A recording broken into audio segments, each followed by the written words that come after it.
Isang mapagpalang araw sa inyong lahat mga kabangers at kayanggaw. Nais ko lamang ibahagi ang aking karanasan na nangyari pa noong ako ay binata pa lang. Hindi pa uso ang mga teknolohiya noon. Tanging ang aking kumpletong alaala lang ang nagsisilbing patunay na totoong nabubuhay pa sa mundong ito ang mga aswang. Tawagin niyo na lang ako sa pangalang Dante. Kabanong, mga kabangers at mga kayanggaw, ito ang aking kwento.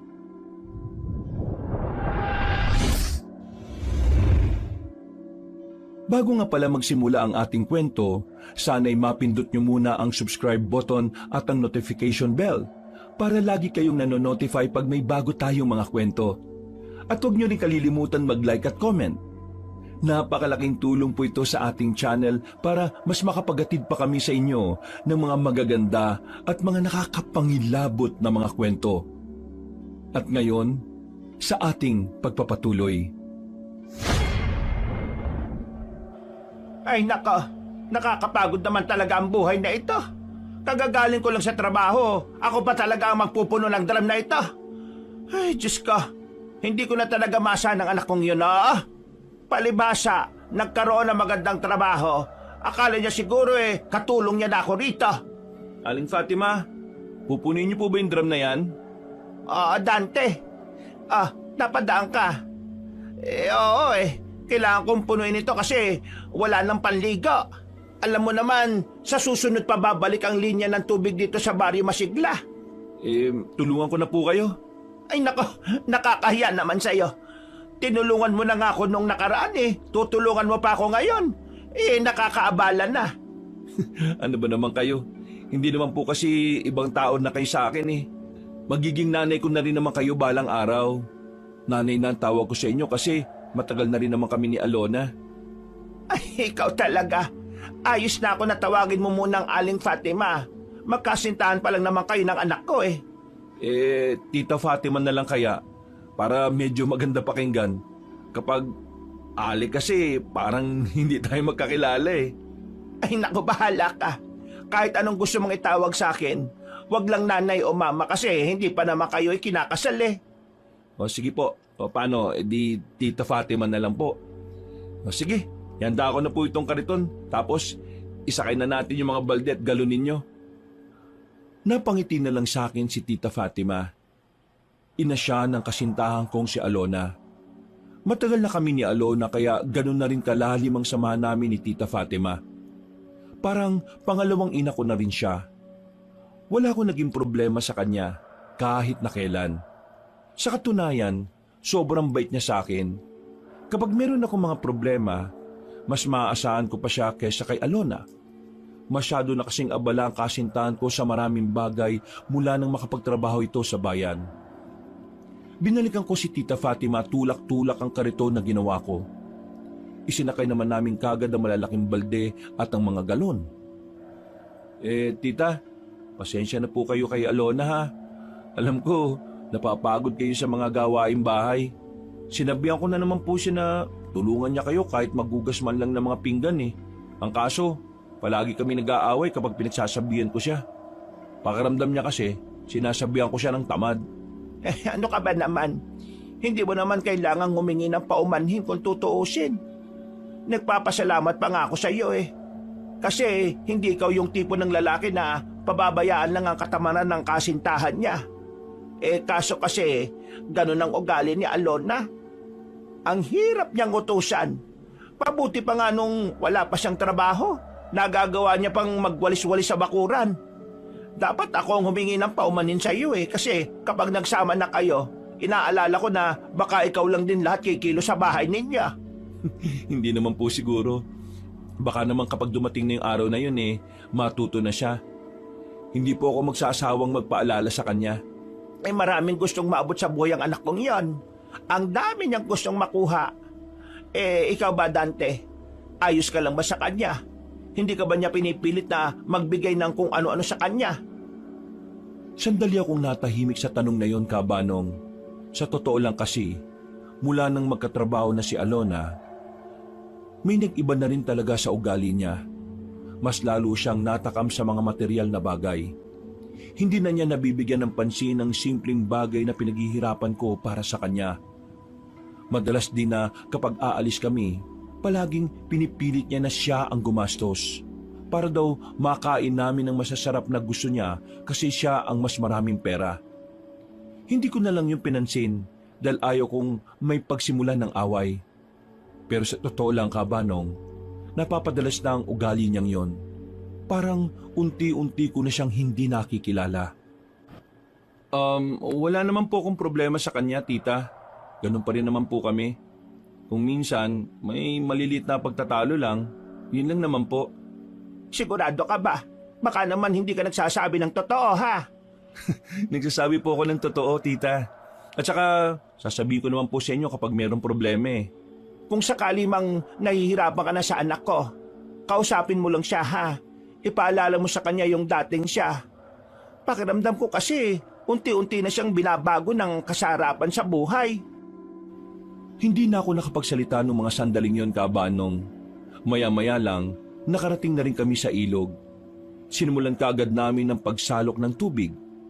Bukod sa amin, meron pa rin mga tao ang nag-iigib ng tubig. Ilang araw na kasing walang linya ng tubig sa amin at nagiging problema na yon sa buong baryong Masigla. Ay, siya nga pala, Dante. Yung samahan ninyo, yung mga manunugis na tinatawag nyo. Ano ba talaga layunin ng samahan nyong yan?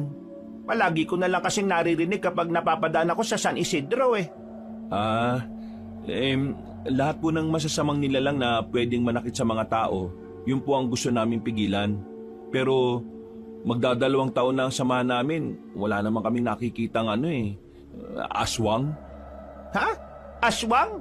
Yung ba ang hinahanap ninyo? Opo. May ganun pa ba sa ngayon? Ayon sa mga napagtanungan namin na matatanda, meron pa raw. Pero siyempre, nagtatago sila. Kaya kami, hinahanap namin. Hindi kami tumitigil kasi naniniwala kami na totoong nabubuhay pa sila. Alam mo, maganda yung adikain ng grupo ninyo. Pero ikaw ha, mag-iingat ka. Kasi baka mamaya hindi aswang ang makalaban ninyo. Ano pong ibig niyong sabihin? Hindi naman sa ayaw ko sa samahan ninyo. Pero kasi sa samahan ninyo, parang pinapaniwala nyo mga tao na merong aswang talaga eh. Nagdudulot yun ng takot sa mga tao. Baka mamaya kasi, pagbawalan na kayo ng lokal natin. Alam nyo naman kung gaano kasira ulo mga nakaupo. Alam ko naman po yan. Pero huwag po kayong mag-alala. Wala pa naman pong nangyayaring pagbabawal sa amin. Kumusta naman pala kay Alona ang tungkol dyan? Pinag-aawayan nyo pa rin ba yan? Kung minsan po. Pero nasanay na lang po ako. Hindi ko nga po maintindihan minsan eh. Ayaw niyang maniwala na may aswang, pero naniniwala siyang may multo. Ewan ko ba? Madalas kasing baluktot ang paniniwala ng anak kong yan eh. Ayan. Puno na po lahat ng balde. Maraming salamat ha. Sakto naman ito para mapuno ang isang drum kaya hindi na tayo babalik dito. Sige po, ihatid ko po muna kayo at tutulungan ko po kayong magsali nito sa drum. Ay nako, napakabuti mo talagang tao. Maswerte ang anak kong ikaw ang naging kasintahan niya. Napangiti na lang ako sa sinabi ni Tita Fatima, pero wala siyang kalam-alam na kabaliktaran ng sinabi niya ang sinabi sa akin ni Alona. Para kasi sa kasintahan ko, malas siya dahil ako ang naging kasintahan niya. Hindi niya raw mararanasan ng masarap na buhay. Naguguluhan nga ako sa babaeng yun minsan kasi hindi niya rin naman ako magawang iwanan. Makalipas lang ang ilang minuto ay nakarating na kami sa bahay ni Tita Fatima. Matapos kong maisali ng tubig sa drum ay nagpaalam na rin ako sa kanya. Binigyan pa ako ng 2 ampalaya na kakapitas lang sa likod bahay nila. Nandito na ako. Pagpasok ko sa makalumang bahay na pamana sa akin ng lolo ko, naabutan ko kagad si Jerry na nakahiga sa maalikabok na sofa. Nakatingin siya sa akin na parabang wala siyang gana sa kakahintay sa akin. Saan ka ba galing? Bakit? Dapat ba sabihin ko sa'yo? Nagtatanong lang naman ako eh. Bakit ka nandito? At paano ka nakapasok? Iniwan mo kayo nakabukas yung pinto. Buti nga, mabuting tao nakapasok dito at hindi masamang tao eh. Ha? mabuting tao na tirador ng tira-tirang pandesal. Gusta ano? Kinain mo na naman yung mga natira ko kanina umaga. 3 lang naman ang kinain ko eh. Isira ulo ka pala eh. 3 na nga lang yun eh. Kaya pala ubos na. Kahit kailan talaga to. Bakit ka pala nandito? Umayos siya ng pagkakaupo at saka tumingin sa akin ng seryoso. Meron siyang inilapag na larawan sa maliit na lamesa. Larawan yun ng isang babae na parang kasing idaran lang namin. Sino yan? Hindi ko rin kilala eh. Buang. Bakit nasa'yo yan? Bigay sa akin ni Nabong. Yang babaeng yan kabaryo daw ng tiyahin niya. Ang sabi, sinasapian daw ng kakaibang elemento yung babaeng yan. Malakas ang inaala ni Nabong na aswang ang sumapi kasi sinasabi raw ng babae na gusto niya kumain ng hilaw na manok eh. Ano? Sinasapian ng aswang? Oo. Nung una, hindi ko yung pinaniniwalaan eh. Kasi si Nabong ang nagsabi. Alam mo naman yung isang yun. May pagkatanga pagdating sa pagsagap ng impormasyon. Pero tinanong ko yung iba nating kasama. Kinumpirma nila na totoo nga. Sa katunayan, sasabihan na rin sana nila tayo eh. Pero naunahan sila nitong sinabong. Kung punta na kaya natin ngayon? Ngayon talaga? Hindi pwede bukas? Kung sinasapian siya ng aswang, hindi pwedeng ipagpabukas yan. Delikado buhay ng babae. Sinong magpapalaya sa espiritu ng aswang sa katawan niya? Ako. Ikaw? Alangan namang ikaw. Wala ka namang alam sa pagpapalayas ng masasamang elemento sa katawan ng tao. Sigurado ka ba? Bago mamatay yung lolo ko, marami siyang itinuro sa akin sa pag-aalbularyo. Isa na rin yung pagpapalayas sa mga sapi-sapi na yan. Kaya alam kong matutulungan ko yun. Kung ganyan naman pala di sige. Punta na natin si Nabong. Ang tanong, nasan ba yung tukmul na yun? Alam ko kung saan siya hanapin. Tara! Kinuha ko kagad ang jacket ko na nakasabit sa likuran ng pintuan. Gamit ang bisikleta ni Jerry, umangkas ako sa likuran at siya naman ang nagmaneho. Sa kabilang baryo lang naman ang bahay ni Nabong at hindi naman siya kalayuan sa amin. Nang dumating kami roon, inabutan naming nakikipagdigmaan si Nabong sa bingguhan. Patatanda na mga kalaban niya roon na parabang asar na asar sa kanya. Oops, mga lola, mukhang hindi na kayo makakabawi Nandito na yung mga kaibigan ko sinusundo na ako. Agad na tumayo si Nabong. Pinagmumura naman siya na matatanda dahil hindi na mababawi ng mga yon ang mga napanalunan ni Nabong. Tarantado ka talaga no? Galit na galit sa'yo yung matatanda. Inayuan mo ba naman na nananalo ka na? Kasalanan nyo rin naman kasi dumating kayo Tsaka wala naman sila magagawa. Pera ko naman na to teka, bakit ba kayo nandito? Sinabi sa akin ni Jerry yung tungkol dun sa babaeng sinasapian ng aswang sa baryo ng tiyahin mo. Oo. Buti na lang nagpunta kayo. O ano, puntahan ba natin? Sigurado ka ba talaga na sinasapian ng aswang yon? Nagtanong ako sa tiyahin ko. Sabi niya oo raw. Kilalang chismosa ang tiyahin ko ron. Kaya alam kong totoo yung nasagap niyang balita. Pagkakataon na natin yan para magpasikat. Kapag nagamot natin yung babae, makikilala yung samahan natin. Ang tanong, paano natin mapapalayos yung nakasapi na aswang sa babae? Ito si Dante, marunong daw Nakakalimutan mo na bang kilalang albularyo yung lolo ko? Yung lolo mo, oo. Pero ikaw? Naturuan ako ng lolo ko.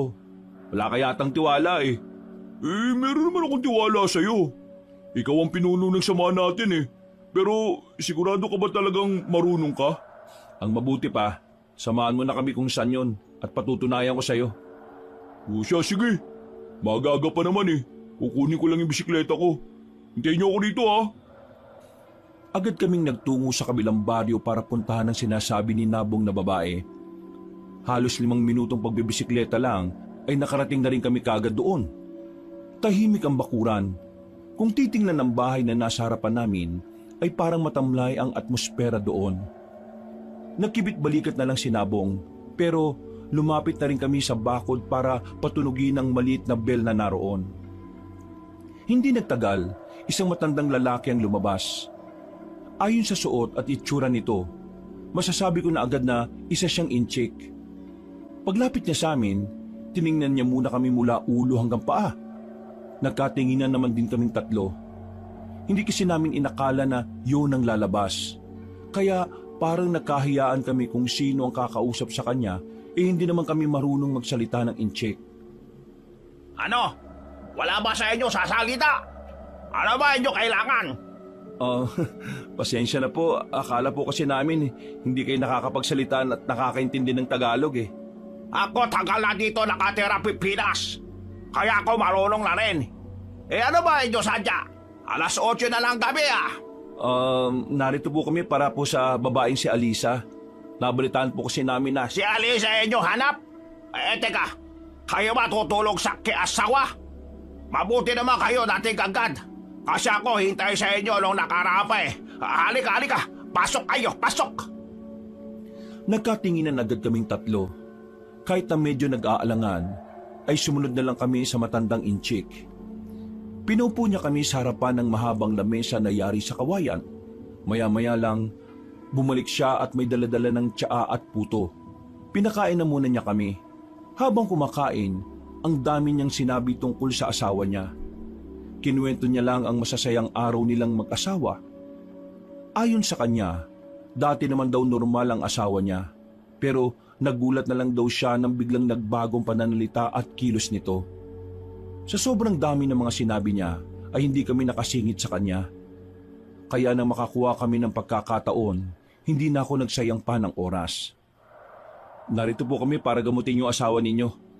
Kung ayos lang po, pwede po ba namin siya makita? Sige. Halik kayo. Kayo sa masakin. Punta tayo likod bahay. Sa likod bahay nila, merong maliit na bodega ron. Pagpasok at pagbukas ng ilaw, nakita namin doon ang babaeng si Alisa na nakagapos ang paa. Makapal ang kadena na nakalagay. Nakatingin siya sa amin at nanlilisik ang mga mata. Agad ko namang inilabas ang libro at ang rosaryo na daladala ko. Kami ayos naman ito nakaraang buwan eh. Pero isang umaga paggising ko, kita ko siya ganyan na. Wala na sa sarili.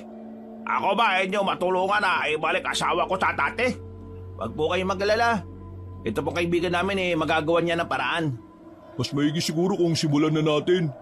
Paano nyo gamutin ang asawa ko? Tutulungan niyo po kami. Ito po ay Biblia. Hawakan niyo po. Basahin niyo po yung tala na babanggitin ko. Kayong dalawa naman mga pre, hawakan niyo yung babae sa magkabilang kamay ha. Sisimulan na natin.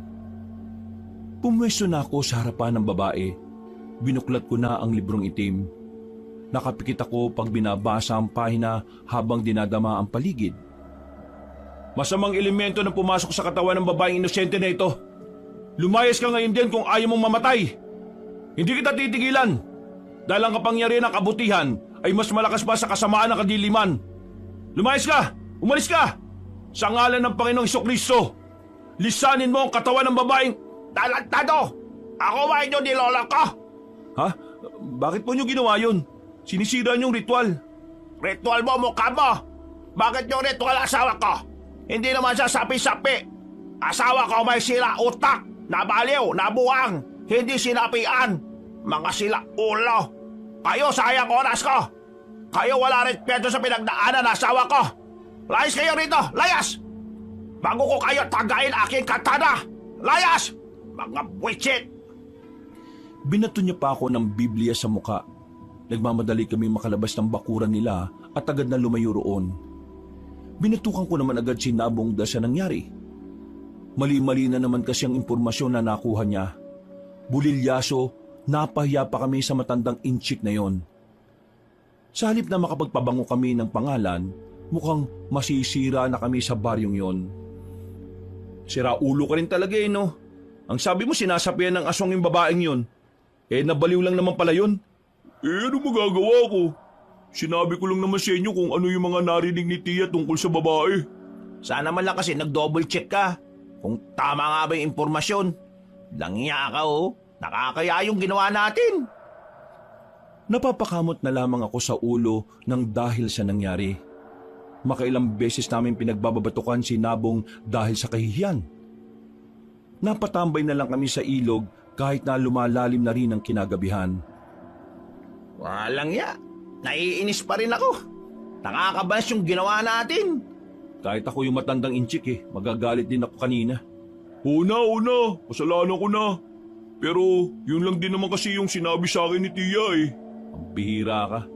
Kaya pala unang tingin ko pala sa babae parang may mali na Yan ang balak natin ngayon. Di balik sa dati. Isipin na lang natin na hindi nangyari yun. Kapag kumalat hanggang sa atin yung ginagawa natin, anong gagawin natin? Ipagdasal na lang natin na sana hindi. Kasi kapag nalaman ng iba yan, tapos tayo. Sira-sira tayo. Pwede bang iba na lang ang pag-usapan natin? Pakiramdam ko sinisisi niyo ako Diyos ko. Oo, sinisisi ka talaga namin. Alam nga namang sisihin namin tiyahin mo. Hindi naman namin nakakausap yun.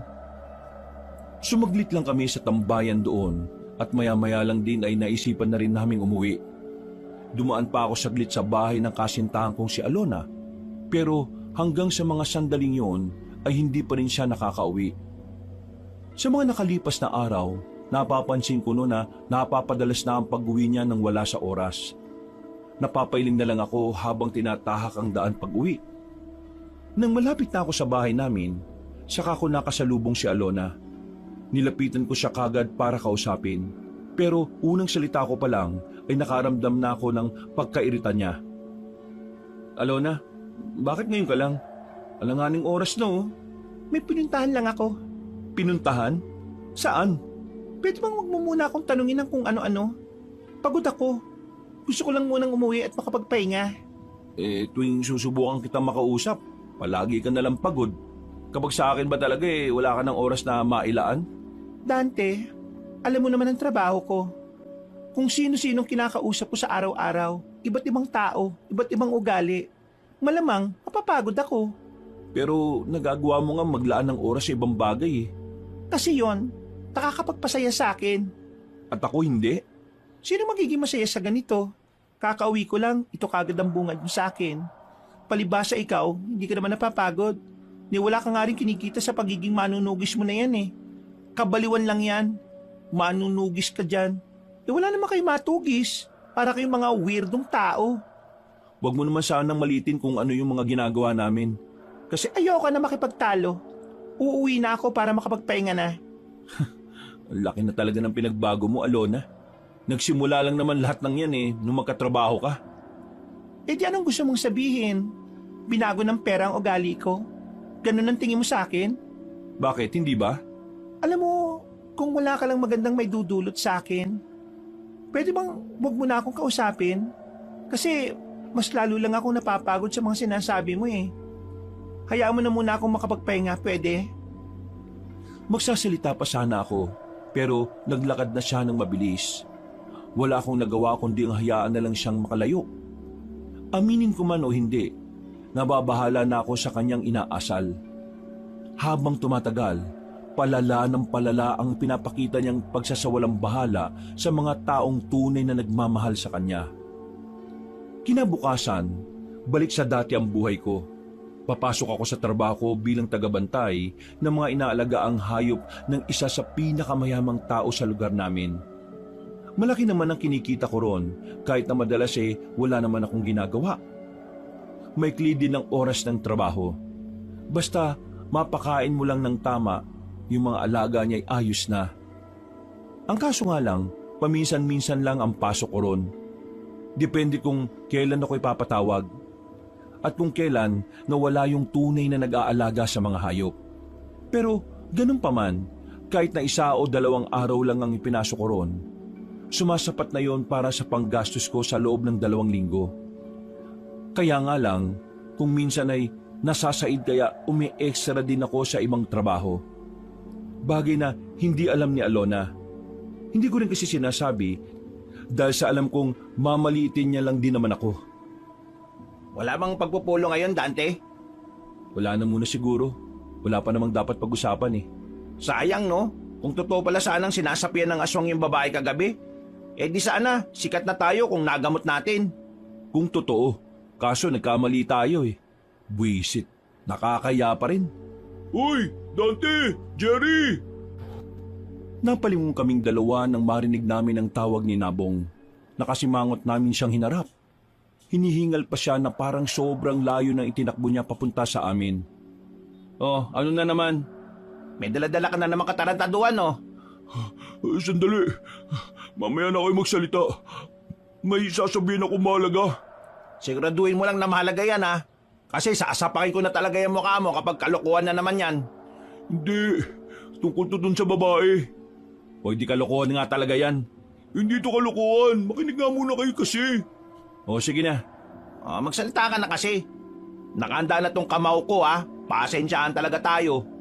Yung babae kagabi na pinuntahan natin, hindi pala siya totoong baliw. Nagpapanggap lang siyang baliw para makakuha ng tamang pagkakataon para takasan yung inchik na yun.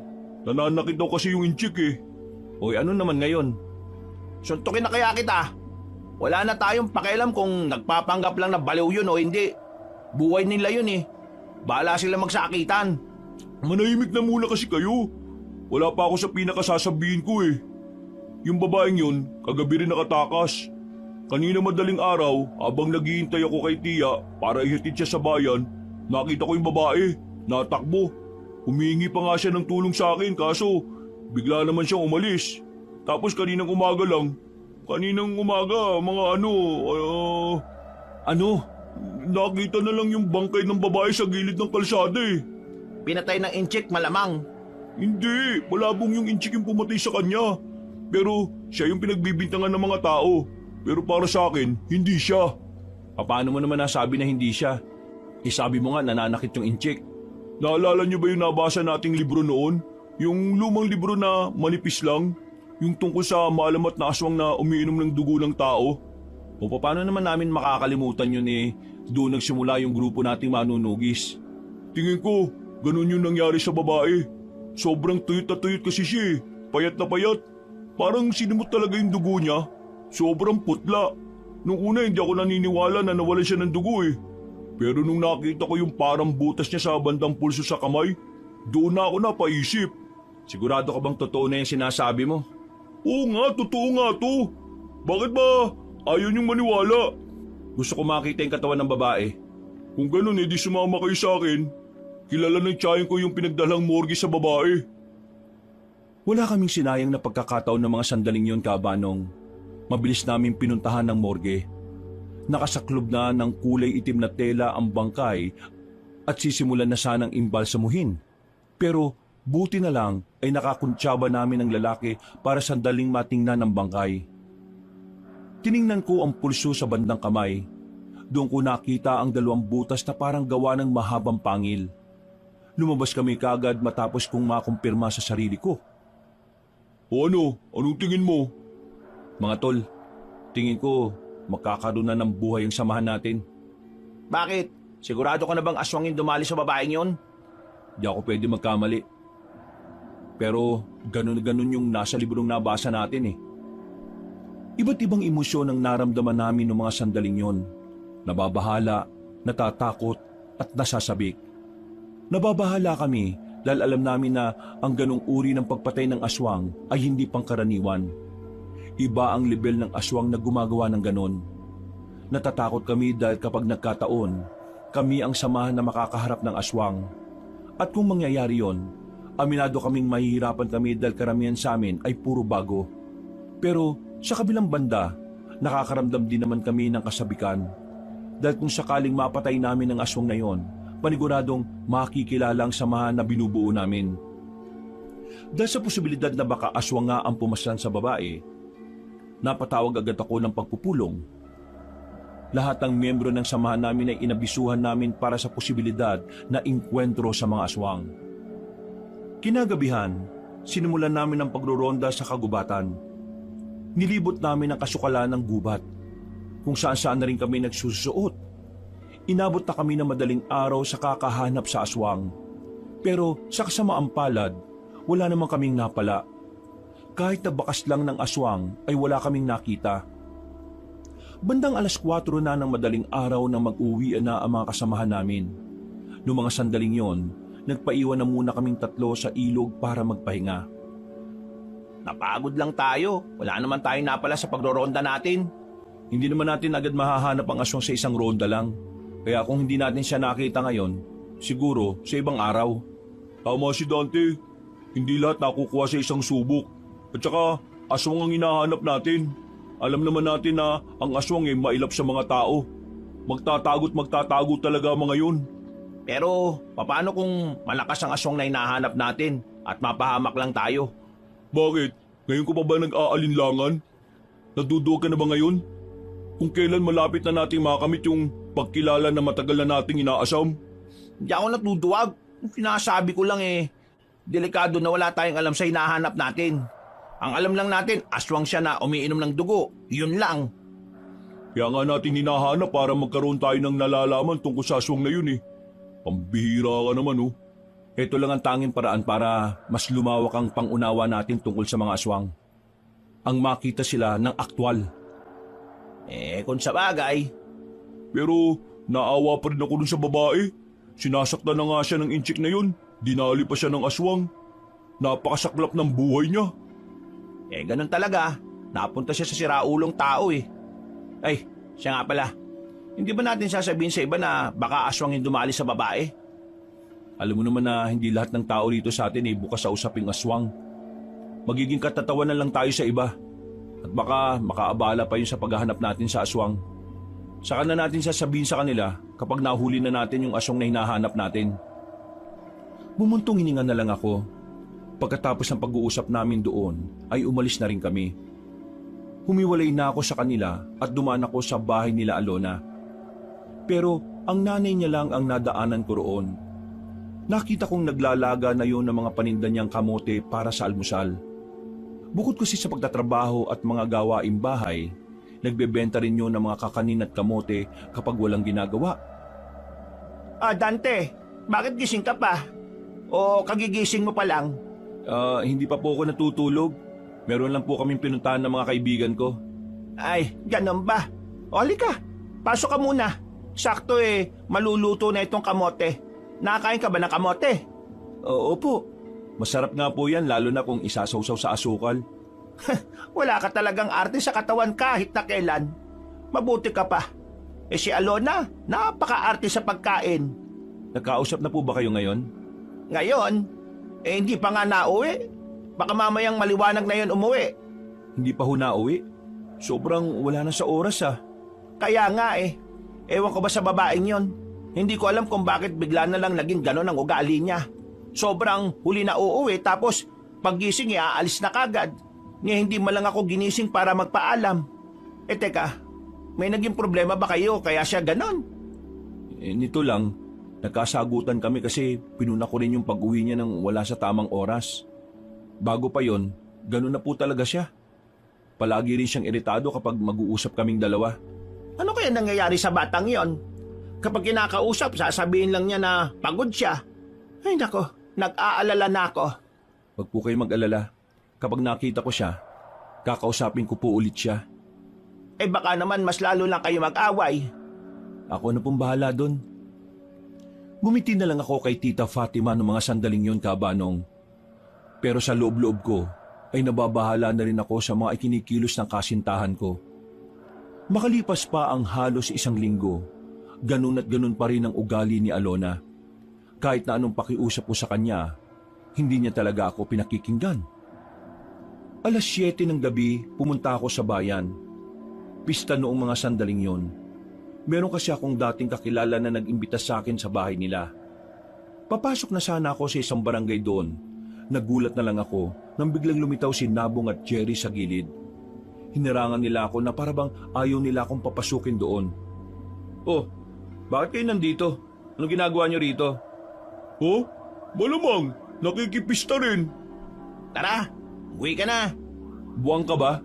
Kararating ko lang. Pupunta ako sa kakilala ko. Saan? Dito? Malamang, alang-alamang doon. Uwi na lang tayo, baka mamaya kung ano pa makita mo. Ha? Tara na! Teka nga, bakit niyo ba ako pinipigilan pumunta rito?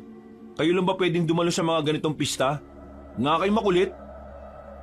Nauna na akong naglakad sa kanila, pero sinundan pa rin nila ako at pilit na hinaharangan. Nang mapatingin ako sa isang bakuran, nakita kong ilang grupo na nagiinuman doon. Nagtaka ako nang makita ko si Alona na naroon. At ang pinagtataka ko pa, may isang lalaking nakaakbay sa kanya. At base sa nakikita ko, mukhang masaya siya sa ginagawa ng lalaki. Ilang minuto na muna akong hindi nakapagsalita. Natulala at hindi alam ang gagawin. Pero nang matauhan ako, lumapit ako at tinawag ang pangalan ni Alona. Hindi niya ako kagad narinig. Napalingon na lang siya sa amin dahil sa mga kasama niya. Nanlalaki ang mga mata niya na hindi siya makapaniwala na naroon ako. Alona, anong ibig sabihin nito? Sandali lang kakausapin ko lang ito. Halika nga rito, Dante. Dito tayo mag-usap. Tumayo siya, tinawakan ako para ilayo roon. Hindi na rin sumunod sa amin ang dalawa kong kaibigan. Nang bitiwan ako ni Alona, ay saka lang siya nagsalita. Wala yon, kaibigan ko lang yon. Oo, kaibigan. Malapit lang talaga kami sa isa't isa kasi gano'n naman talaga ang kaibigan, di ba? Ginagawa mo ba akong tanga, Alona? May kaibigan bang nahalik sa lig ng kaibigan niya? Anong humahalik? Lasing ka ba? Ikaw ang lasing. Amoy alak ka na oh. Umuwi ka na nga. Mamaya pa ako uuwi. O tapos ano? Makikipaglandian ka sa lalaking yon? Umuwi ka na. Nakakaya ka. Ako pa nakakahiya. Ikaw itong nakikipaglandian sa ibang lalaki. Ano ba problema mo? Ikaw. Ikaw ang problema ko. Ako? Pagod na akong intindihan pagod na akong intindihan ng kagaya mong parang walang pangarap na guminhawa sa buhay. Wala ka man lang magandang trabaho para mabigyan ako ng magandang buhay. Inggit na inggit ako sa ibang babae dyan kasi yung mga kasintahan nila, kaya silang dalhin sa mamahaling resto. Samantalang ikaw, hindi mo man lang ako kahit may pasyal sa ibang lugar. Kasi wala kang pera, wala kang pangarap sa buhay. Ako, meron. Kaya ba naghahanap ka ng ibang lalaki?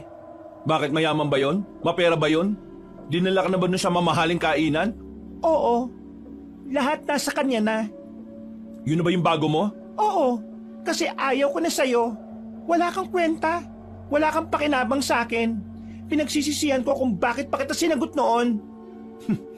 Pera na lang ba talaga nagbibigay sa'yo ng kahulugan sa maraming bagay? Yun lang ba talaga, Alona, ang habol mo sa isang relasyon? Hindi mo ko maintindihan, Dante. Ikaw kasi, kontento ka na sa buhay mong ganyan. Ako hindi. Gusto kong umunlad. Kaya bahala ka na sa buhay mo. Mag-isa ka. Maghanap ka na lang din ng babaeng mas mababa pa sa'yo. Ay, di ko inakala na darating ka sa ganitong punto, Alona. Hindi ka ganito eh. Maunawain ka at talagang mapagmahal ka dati. Hindi ka ganito. Paano hindi ako magiging ganito? Sagad na ako sa kakaunawa sa'yo. Ngayon, umalis ka na kasi nakahanap na ako ng taong sasamahan ako habang buhay. Kapal din pala ng mukha mong babae ka no? Huwag ka lang epal. Jerry naman, huwag ka nang makisali. Pabayaan mo ko. Kakausapin ko lang tong babaeng to. Hoy, Alona, para sabihin ko sa'yo sobrang kapal ng mukha mo. Wala kang karapatang maliitin to kaibigan namin Kasi, nung ikaw ang walang-wala, yung katiting na kinikita nito ni Dante, binibigay niya sa'yo. Tinutulungan ka rin niya para makahanap ka ng trabaho. Tapos, sasabihin mong wala siyang kwenta at walang pakinabang? Ang sabihin mo, tapos mo na kasing gamitin siya. Sobrang kapal talaga ng mukha mo. Mas makapal pa sa 10,000 pinagpatong-patong. Kesa naman sa'yo. At wala ka rin puso, malandi ka. Yung nanay mo hirap na hirap sa kakatrabaho tapos ikaw, hindi mo man lang magawang makapagbigay. Lahat ng pera mo iyo lang. Napakawalang kwenta mong anak. Makati ka na nga, ang asim mo pa. Kaya ikaw, Dante huwag mong iiyakan ng hinayupak na to Pabayaan mo siyang lumandi sa iba. Para kapag nahawa ng sakit, mamamatay ka agad yan. Ang kapal na mukha mong magsalita sa akin ng ganyan. Mukha ka namang aswang Sana nga makita na namin yung aswang na hinahanap namin tapos ikaw naman ang isunod na madali. Para naman mabawasan na sa mundong ito mga babaeng malalandit manggagamit na katulad mo. Hindi na ako nakapagsalita noon ng mga sandaling yon, Kabanong. Lalong-lalo na si Alona na natameme na lang sa lahat ng sinabi ni Jerry. Matapos yon, ay agad na rin niya akong hinila paalis. Paglabas namin ng barangay na yon, ay saka ko lang naramdaman ng sakit. Habang naglalakad kami sa gilid ng kalsada, iyak lang ako ng iyak. Pero natigilan na lang ako sa pag-iyak ko nang marinig namin ang malakas na angin ng aswang. Hindi namin alam kung saan yun nanggagaling, Kaya sa halip na iiyak pa ako ay itinago ko na muna para mapakinggan ng maigi ang angil na yon. Nagmamadali naming hinanap kung saan nagmumula ang malakas na angil. Hindi na namin namalay na unti-unti na pala kami napapalayo sa mataong lugar ng bayan. Nakapasok na kami sa kagubatan. Pakiramdam ko, doon talaga kami dinala ng mga paa namin. Marahang kaming naglalakad, kinakabahan, nababahala sa maaring mangyari. Pero sa kabila nun, may kasabikan kaming nararamdaman. Hindi nga nagtagal, narinig na naman namin ang angil, pero sa pagkakataong yon, hindi na gaanong malakas. Nang marating na namin ang sagingan kung saan direktang tumatama roon ng sinag ng buwan, nakita namin ang isang aswang na nasa gilid ng babaeng wala ng malay. Nasa bibig ng aswang ang kamay ng babae at abalang-abala sa pagsipsip. "Hoy, bitiwan mo yan! Bugok ka!" Nang sumigaw ako ng malakas, tila na alarma ang aswang. Humarap siya sa amin. Pero dahil hindi naman sapat ang liwanag ng buwan, ay hindi namin nakita ang mukha nito. Umangil siya ng malakas nang makitang papalapit na kami. Dumampot naman kaming tatlo ng sanga na pwedeng ipalo.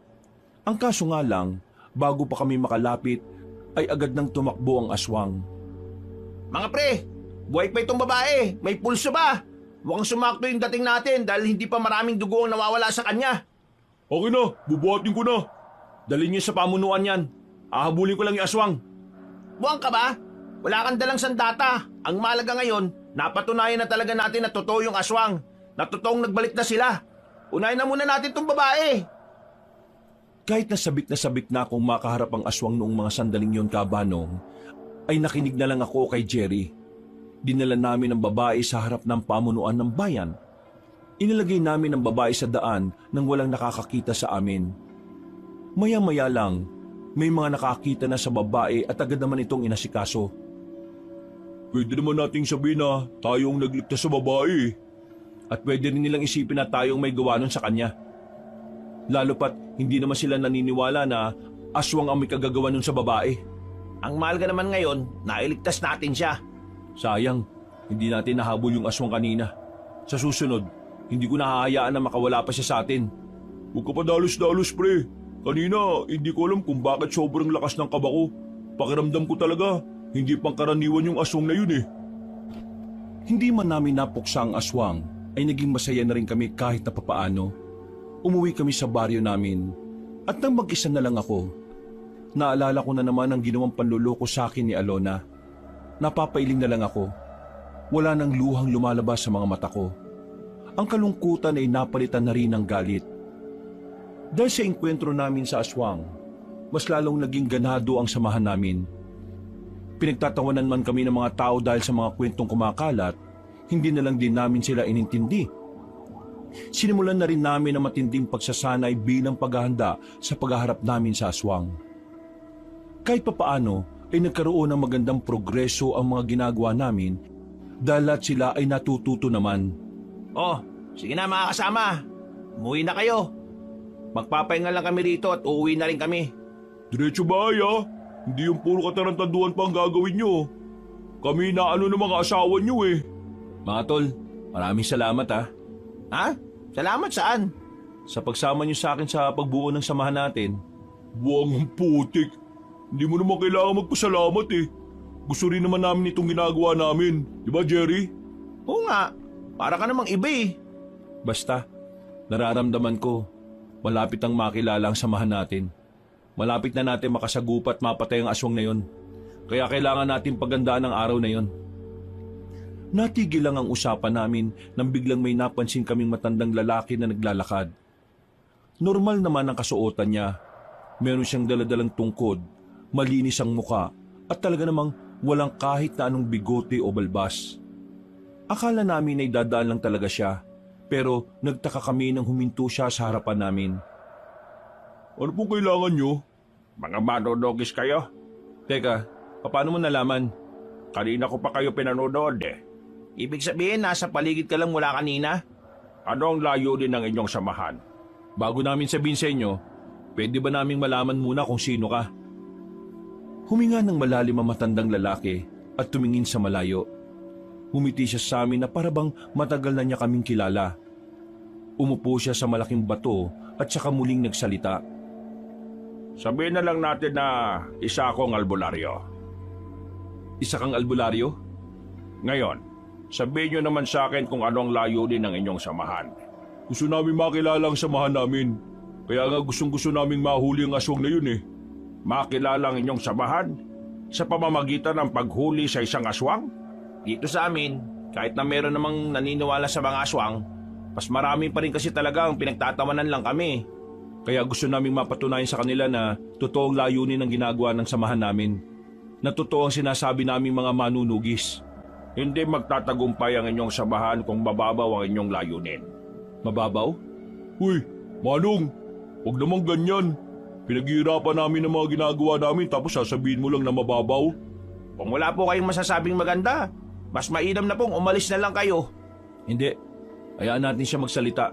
Ang mga tungkulin na may kinalaman sa pagkamit ng kapayapaan ay may mas malalim na dahilan.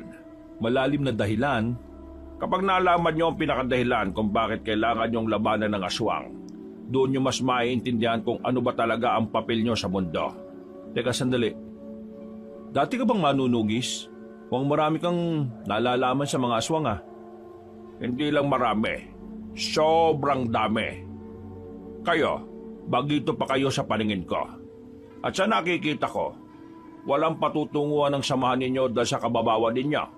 Iba na tabas ng dila mo, tanda ah. Anong tinawag mo sa akin? Ikaw kasi, masyado ka mayabang. Akala mo naman kung sino kang magsalita. Nagulat na lang kami nang biglang hawakan ng matandang lalaki ang kwelyo ni Nabong. Agad naman ding umalma ang kaibigan namin. Nang akmang itutulak niya siya ng matandang lalaki ay nabigla kami sa sumunod na nangyari. Nahawakan ng matanda si Nabong sa kamay at biglang walang kahirap-hirap na binuhat at binalibag. Sa nakita namin, parang hindi yun gawain ng isang matanda. Hindi ka panipaniwala na nagawa niyang ibato si Nabong ng parang papel lang. Paano mo nagawa yun? Bago pa kayo isinilang sa mundong ito, alam ko na ang papel ko sa mundong ito mula nang kalabanin ko ang mga nilalang na yon.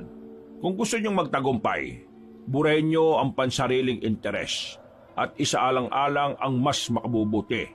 Teka, sandali lang. Pwede ka ba namin maging master? Master? Master? Seryoso ka ba? Binalibag niya nga ako eh. Nararamdaman ko na matutulungan mo kami. Kaya pwede mo ba kaming turuan ng mga nalalaman mo? Mga bagay na may kinalaman sa pagtugis ng aswang. Handa kaming matuto. Huminga ng malalim ang matandang lalaki. Tumingin siya sa amin ng seryoso. Sandaling napailing at saka tinapik ako ng mahina sa balikat. Bukas, dito rin. Magkita-kita tayo rito. Naglakad na paalis sa matanda. Hindi ko alam pero may naramdaman akong saya noong mga sandaling yon. Pakiramdam ko, marami talaga kaming mapapala sa matandang yon. Nakalimutan ko nang itanong ang pangalan niya. Sinubukan ko siyang habulin pero hindi na namin siya nakita. Loko matanda yun ah. Mukhang hindi talaga siya pangkaraniwan. Bukas, pupunta tayong tatlo ah. Walang dahilan para hindi magpunta. Matapos niya akong ibalibag? Kasalanan mo rin naman kasi, siraulo ka eh. Naglakad na lang kami pauwi. Habang naglalakad kami, hindi namin maiwasang hindi pag-usapan ng aswang. Nalibang na kami sa pag-uusap, kaya naiba na rin ang direksyon namin. Laking pagtataka rin namin dahil hindi naman kami naligaw doon noon. Malapit lang din kasi yon sa baryo namin. Alang ya, pinaglalaro na yata tayo ng mga engkanto eh. Kanina pa tayo dito lakad ng lakad pero wala pa rin tayo sa kalsada. Hindi kaya naingayan sila sa atin? Mga engkanto! Kung naririnig nyo kami, nakikiusap ako sa inyo. Huwag nyo naman kaming paglaruan, oh. Kailangan namin makauwi sa amin dahil may kailangan din kaming gawin bukas. Walang kahit na anong tugon sa amin. Ipinagpatuloy na namin ang paglalakad. Sa hindi namin malamang dahilan, meron na kaming natanaw na isang lumang tulay. Isang tulay na hindi naman namin nakikita noon. Kaya naman labis ang pagtataka namin. Pero dumaan pa rin kami roon. Sa paglalakad pa namin, meron na kaming natanaw na isang lumang bahay rin. 2 palapag ang bahay. At kahit luma na yon, katakataka na medyo may kalinisan ang bakuran. Hindi kami kagad lumapit. Nag-obserba muna kami. Nang akalain naming wala namang tao, marahan kaming naglakad palapit habang nakahawak sa mga sandata namin. Papasok pa lang sana kami pero nakita na lang namin ng isang matandang lalaki na lumabas sa pintuan. Hindi namin makita ang mukha dahil madilim sa parting yon. Sino kayo at anong ginagawa niyo rito? Ikaw ang dapat naming tanungin yan. Sino ka? Anong ginagawa mo sa bahay na yan? Ako ang may-ari ng bahay na ito. Kaya kahit na anong oras ay pwede akong magpunta rito. Sandali, manunugis ba kayo? Paano mo nalaman? Hindi sumagot ang matandang lalaki. Biglang namayani ang katahimikan. Nakaramdam na lang kami ng kaba at nadagdagan pa ito dahil sa malamig na simoy ng hangin. Kinutuban na ako ng masama.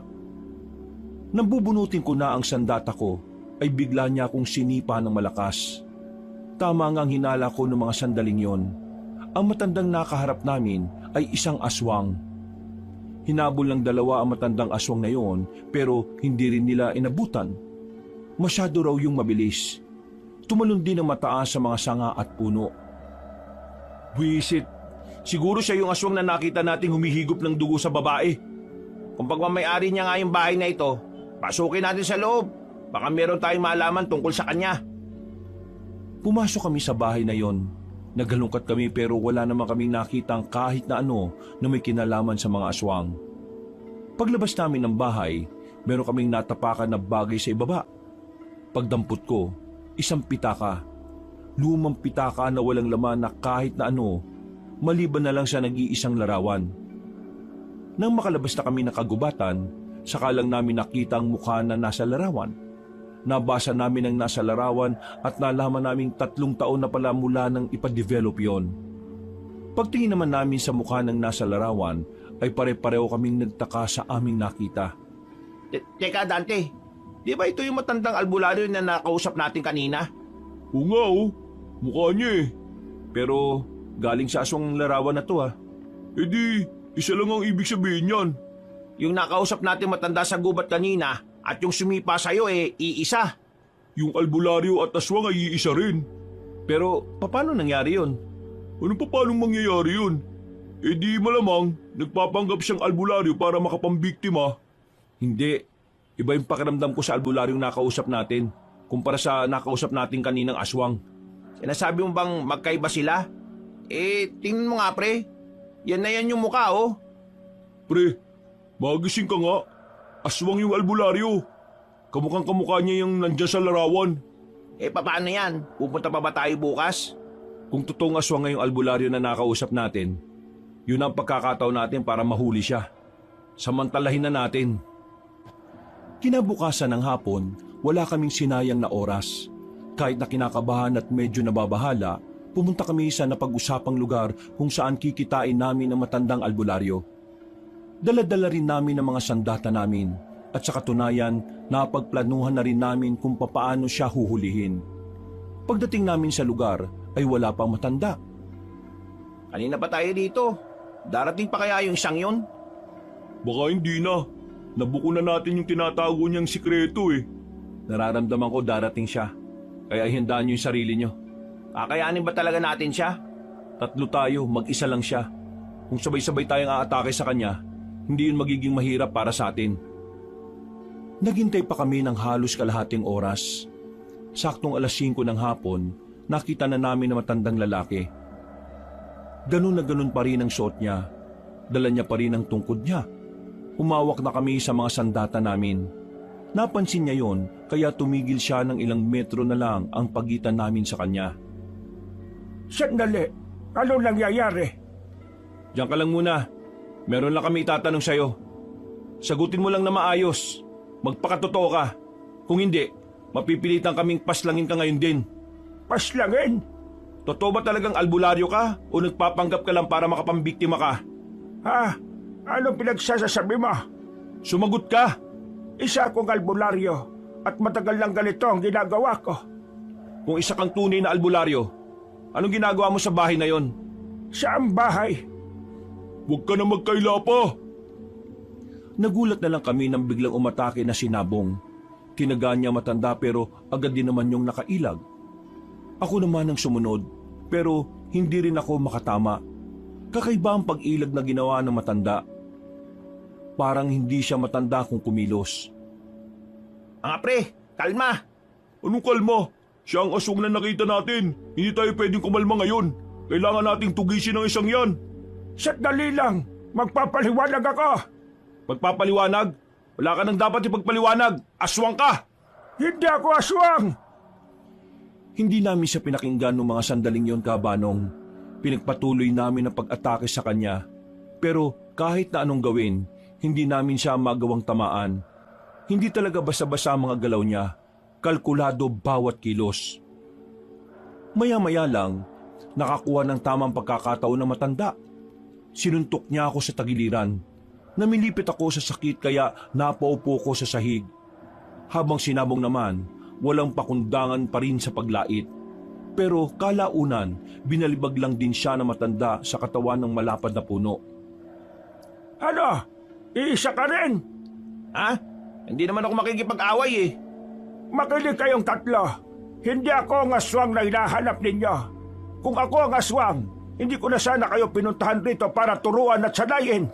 Kung hindi ka aswang, paano mo ipapaliwanag ang larawan na nakita namin?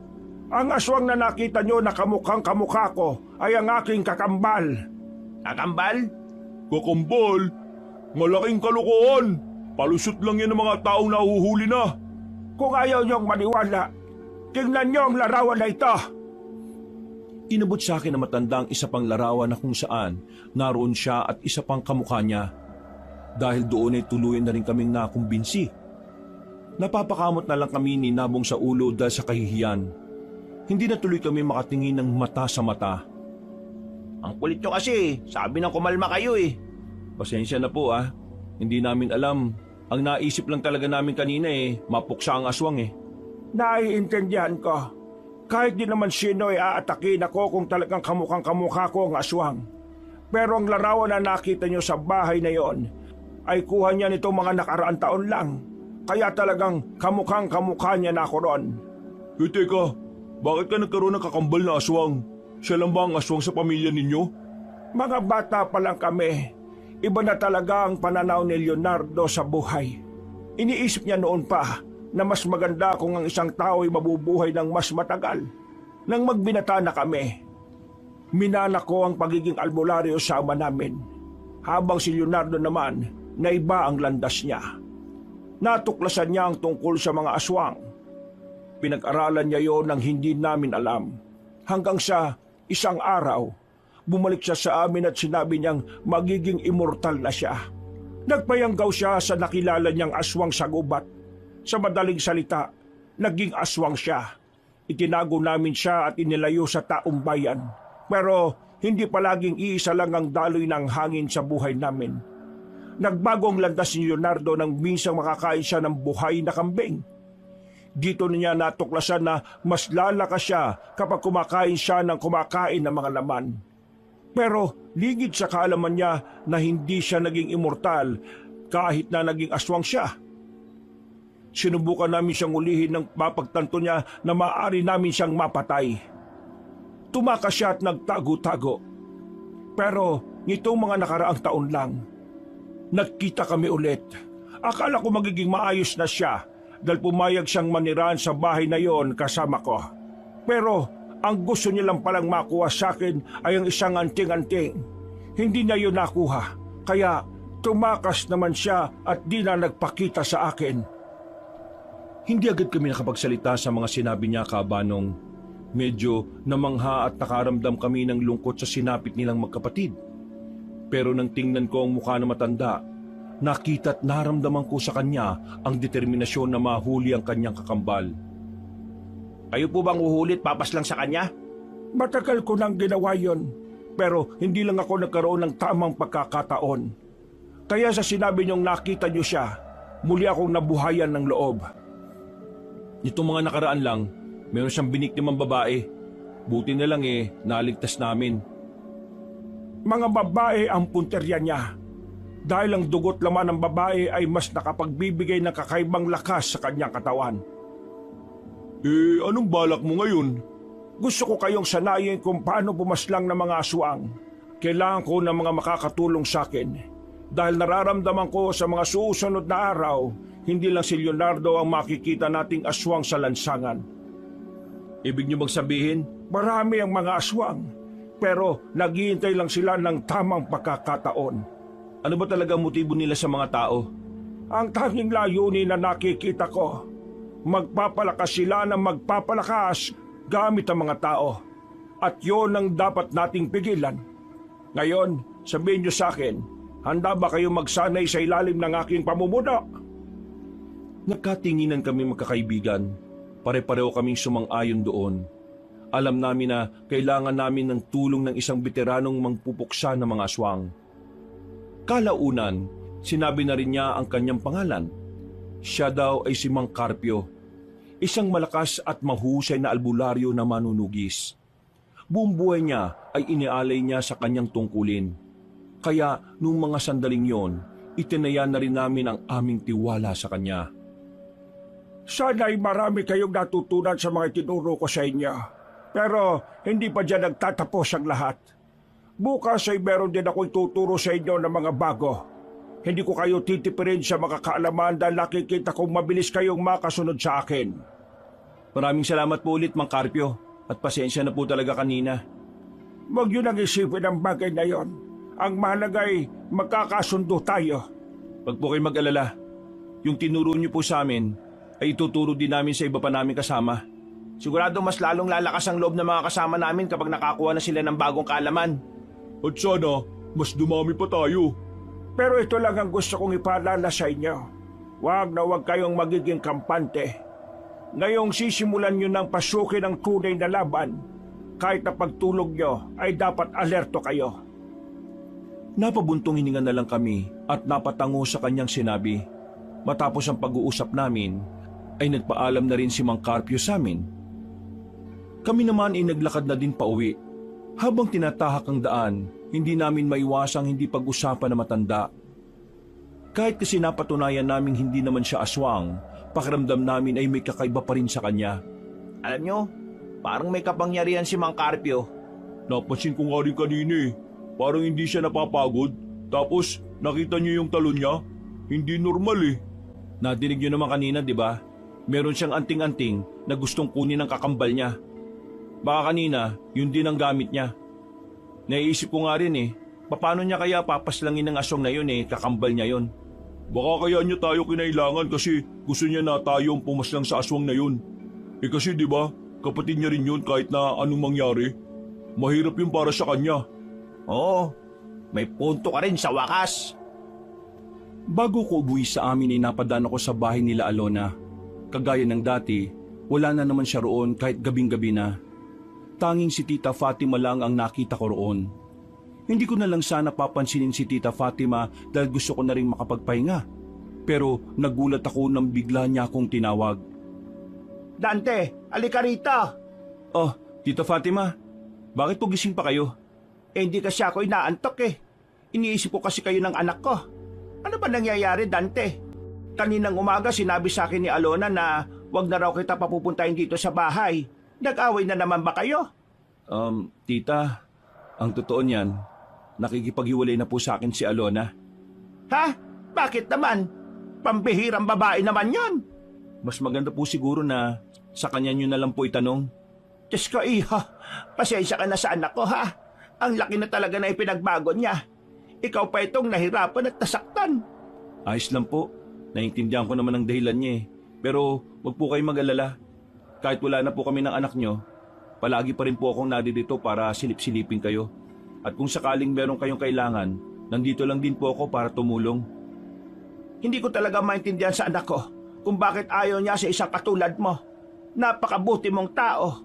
Siguro po, hindi talaga sumasapat ang kabutihan. May mga parte talaga ng buhay natin na kailangan nating tanggapin na panandalian lang ang ibang tao sa atin. Ang mahalaga naman po para sa akin, masaya siya at ligtas siya. Basta, ako nang humingi ng paumanhin sa iyo, Dante. Ayos lang po yun. Kayo rin po, mag-iingat po kayo palagi ha. Eh ikaw, kumusta ka naman? Meron na ba kayong mga nakalaban na aswang? Nagtaka ako sa biglang tanong niya ng ganong bagay. Napansin ko rin sa mukha niya na parabang nababahala siya at patingin-tingin sa paligid. Hinawakan ko siya sa balikat at sinubukan ko siyang pakalmahin. Bigla na lang kasi siyang nataranta. Bakit po, tita? Ano pong problema? Kanina kasi, nanggaling ako sa kaibigan ko sa kabilang baryo. May mga narinig akong usap-usapan doon. May namataan daw silang mga aswang sa gubat. May mga hila-hilang tao na wala ng buhay. Nung una, akala ko chismis lang. Pero napatunayan kong totoo yon kasi nasa lugar din pala na yon yung pamilya ng mga biktima. Dante, nagiging totoo na talaga ang mga nilalang na yon. Hindi naman kita anak pero nag-aalala ko para sa iyo. Pati na rin sa mga kasamahan mo. Hindi niyo po kailangan mag-alala. Nakahanda po kami sa paparating na problema. Hinawakan ko na lang ang kamay ni Tita Fatima para kahit na papaano ay kumalma na rin ang kalooban niya. Hanggang sa makauwi ako sa amin ay hindi mawala-wala sa isipan ko ang sinabi ni Tita Fatima. Patunay lang kasi yon na nagsisimula ng magpalakas sa mga aswang. Kinabukasan ay maaga kaming nagtungo sa kitaan namin ni Mang Carpio. Nag-ensayo kami ulit. Marami kaming natutunan sa kanya. Bagay na unti-unti naman naming natututunan. Hanggang sa lumipas pa ng maraming araw, mas naging maalam na rin kami sa mga galaw at bawat kilos kontra aswang. Malaki nang ipinagbago namin sa loob lamang ng 1 buwan. Sa pisikal na pangangatawan din namin ay medyo lumakas kami. Nagkaroon kami ng mga muscle na talagang nakatulong para matagalan namin ang matinding pag-iensayo. Sa puntong ito, opisyal ko nang tinatapos ang pagsasanay ninyo. Binabati ko kayo. Ayos! Ibig sabihin ba nito handang-handa na kaming haharap sa mga aswang? Pero huwag ka muna maging masaya. Saka ka na magdiwang kapag nagamit mo na mismo sa mga aswang ang lahat ng natutunan mo. Maraming salamat po, Mang Carpio. Hindi namin inakala na darating ang araw na merong kagaya mo na magtuturo sa amin. Dahil sa inyo, pati ang mga kasama namin ay maalam na rin sa pakikipaglaban. Hindi ito mangyayari kung hindi dahil sa inyo. Lahat ng natutunan ko ay natutunan ko lang din mula sa mga nakatatanda sa akin. Lalo na sa aking lolo. Kaya ipinapasa ko lang ang mga kaalaman na yon sa mga batang henerasyon. Paano? Umuwi na muna kayo sa inyo. At bukas ng hapon magkita tayo ulit. Isasama nyo na ang mga kasamahan ninyo. Sisimulan na nating tugisin ng mga aswang. Masayang nagpaalam sa amin si Mang Carpio. Pinagmasdan muna namin siyang makalayo bago kami tuluyang naglakad paalis. Dakong 6:00 ng hapon, tumunog ang dipindot kong cellphone. Pagtingin ko, hindi kilalang numero ang nagpakita roon. Kaya hindi ko yun sinagot. Bakit hindi mo sinagot? Baka mamaya importante. Hindi ako sumasagot ng mga numerong hindi nagpapakilala. Sagutin mo na, baka mamaya si Mang Carpio yan. Dinala-dala mo pa, hindi mo rin naman pala gagamitin yung cellphone mo. Dinala ko lang naman to para may ilaw tayo sa daan sakaling abutin tayo ng dilim sa gubat. Sagutin mo na kasi. Wala namang mawawala sa'yo kung sasagutin mo. Patay mo kaagad ang tawag kung hindi mo kilala yung nagsasalita. Baka mamaya, pagsisihan mo pa na hindi mo sinagot yan, sige ka. Dahil sa pamimilit nila, ay napagdesisyonan ko na lang na sagutin ang tawag. Pagkarinig ko sa kabilang linya, dumaloy na agad ang kaba sa sistema ko. Hello? Sino to? Dante, tulungan mo ako pakiusap. Alona? Teka, anong nangyayari sa'yo? Merong humabol sa akin. Mga limaw, kukunin nila ako pakiusap. Nasaan ka? Sabihin mo, pupuntahan kita. Nandito ako sa sa may kabilang baryo lang. Dito sa abandonadong factory. Hindi ako makalabas Ang dami nila. Hinahanap nila ako. Ako na lang ang kailangan nila. O sige, diyan ka lang. Huwag kang aalis ha. Pupunta na ako. Oh, ano nangyari pre? Si Alona, mukhang hinahabol ng mga aswang. Kailangan ko siyang puntahan. Hayaan mo na siya ron. Niloko ka na nga niyan Kahit na pinigilan ako ng mga kaibigan ko, ay tumuloy pa rin ako. Kung ano man ang ginawa sa akin ni Alona, isinantabi ko na muna yon.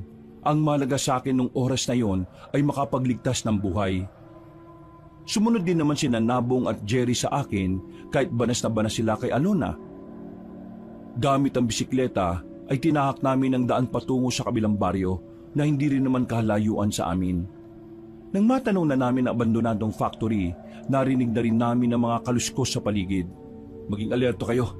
Pagkakataon na natin to para magamit kung anuman ng mga natutunan natin. Ginawa mo pa ng dahilan yan. Sabihin mo, mahal mo pa si Alona, kaya natin to gagawin. Pambira ka talaga, Dante. Kahit na tinatarantado ka na, handa mo pa rin ibuwis ang buhay mo para sa kanya. Hindi ko naman kayo pinilit na sumama rito eh. Tapos ganyan na maririnig ko. Umuwi na nga kayo at ako nang bahala rito. Di mo kakayanin na mag-isa. Kaya nga kami nandito eh. Pero lilinawin lang namin ha. Kaya kami nandito kasi ikaw ang dahilan. Hindi yung dati mong kasintana. Shh! Huwag kayo maingay! Tinakpan ko ang bibig ni Jerry nang makita namin ang tatlong lalaki na kakaiba ang kilos. Parang naninigas ang leeg nila habang palingon-lingon sa paligid. Hindi kami pwedeng magkamali. Ang tatlong lalaki na yon ay mga aswang. Kaya naman, marahan kaming lumapit sa kanila habang nakatalikod sila. Nang kakaunting distansya na lang ang pagitan namin, wala na kaming sinayang na pagkakataon. Lusob! Nakipagsagupaan kami sa tatlong aswang. Aminadong kinakabahan pero hindi nawala ang lakas ng loob namin. Mabibilis ang mga nilalang. Kung hindi kami nakapag-ensayo, malamang sa malamang ay napatay na nila kami. Pero dahil sa mga natutunan namin, nagagawa namin silang tapatan gamit ang itak na daladala namin. Tinamaan sila sa iba't ibang parte ng katawan. Kaso parang hindi yung naging dahilan para mapatigil namin sila. Kailangan mapatay natin ang mga to bago pa tayo makita ng iba pa nilang kasamahan. Eh di bilisan na natin. Sugod! Muli kaming nakipaglaban sa kanilang tatlo. At dahil sa pagmamadali namin, tinamaan na ako sa bandang braso. Buti naman at hindi naman yung sobrang lala. Daplis lang kaya nagagalaw ko pa naman ang braso ko. Makalipas lang ang halos 5 minuto, nagawa na rin namin silang paslangin. Tuwang-tuwa kami dahil yun ang unang pagkakataon na nakapatay kami ng aswang. Parang mas lalo kaming nagkaroon ng dahilan para maging matapang. Tara, pumasok na tayo. Nagmamadali naming pinasok ang abandonadong factory. Binuksan ko kagad ang ilaw ng dipindot kong cellphone para ilawan ang loob. Marahan kaming naglalakad. Nang tutukan namin ang kaliwang banda kung saan nakatambak ang mga kinakalawang na drum, doon namin nakita si Alona. Nakasiksik at nanginginig sa takot. Alona, kami to. Huwag ka na matakot. Dante, Tara na, umalis na tayo dito. pero marami sila. Pag-alagala lang sila. Puro babaeng kinukuha nila. Yung isa kong kasabayan sa paglalakad natangay na rin. Natatakot na ako. Sus, arte. Sumama ka na. Hindi ka naman mapapahama kasi nandito na yung tagapagligtas mo. Tagapagligtas mo lang, niloko mo lang. Tumayo ka na dyan. Mas malalagay tayo sa alanganin kapag nagtagal pa tayo rito. Dante, marami sila. Diyos ko, baka magdrama ka pa. Tayo na. Nagmamadaling tumayo si Alona. Kumapit pa siya sa braso ko habang papalabas kami ng factory. Tiningnan na muna namin ang buong paligid. Wala kaming nakitang aswang kaya dali-dali na kaming lumabas. Pero nang nasa kalsada na kami, muli naming narinig ang malalakas na angil.